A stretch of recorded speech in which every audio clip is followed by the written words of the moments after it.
Continuing to see how trust affects even our success in this series that we're looking at in trust in God.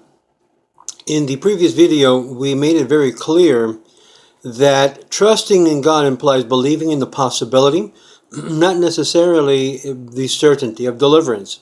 It's now appropriate to ask whether it's sufficient to trust that there are equal chances for our success or failures, or whether we should exhibit more optimism than that.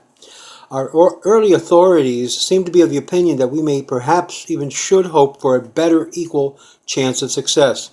This may be based on the fact that God treats the world with mercy and kindness. As Rabbi Albo writes in Sefer Ikarim, that trust in God means to expect kindness, because God treats his creatures kindly and blesses them with goodness, especially those who properly trust in him, as is written in Psalms 147, verse 11. God's desire those who fear him, those who hope for his kindliness.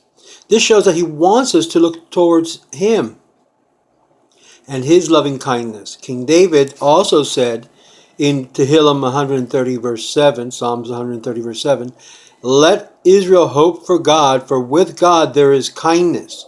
To quote Rabbi Albo, even if you do not deem yourself worthy of being redeemed, of being treated with kindliness, trust in God to treat you so, because he is the source of all loving kindness.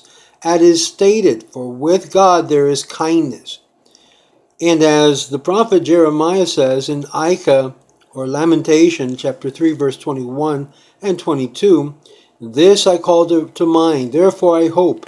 This refers to the fact that the kindness of the Lord has not ended. His mercies are not spent. We see that one may prepare himself to receive God's favor simply by trusting in him. Since this and that is his desire, it also is evident in the verse of 2 Chronicles chapter 16 verse 12. "Blessed is the man who trusts in the Lord, for then the Lord will be his security." It is also written in Lamentation 3:25, "The Lord is good to those who trust in him, to the one who seeks him." Also in Psalms 32 verse 11, "But he who trusts in the Lord shall be surrounded with favor." It is evident that these verses that merely by lifting up one's eyes to God and relying on his kindness, one qualifies to receive it, for God wishes to bestow his favor, his grace upon those who are worthy of it. Therefore, it is probable that he who trusts in God will have his wish fulfilled. Now, Rabbeinu Yonah writes in his commentary on Mishle 3 verse 6, Proverbs 3:6, that one who trusts in God is worthy of being delivered from trouble, though he had deserved it. Even fear of one's sin should detract from the probability of one's deliverance rather than punishment. When accompanied by a strong belief in God's mercy and kindness, indeed, one's expectation should increase in knowledge in God's loving kindness is above any sin, and that he is merciful. He is merciful to anyone who submits to him and seeks his mercy, as asserted and affirmed by the prophet Yoel in chapter 2 verse 13, "For he is gracious and compassionate." Rabbeinu Yonah's words are the most comforting, since they emphasize how great is the power of hope and the expectation of God's salvation. When one relies on his mercy, one's trust in God can actually ward off any evil that was heading in his direction.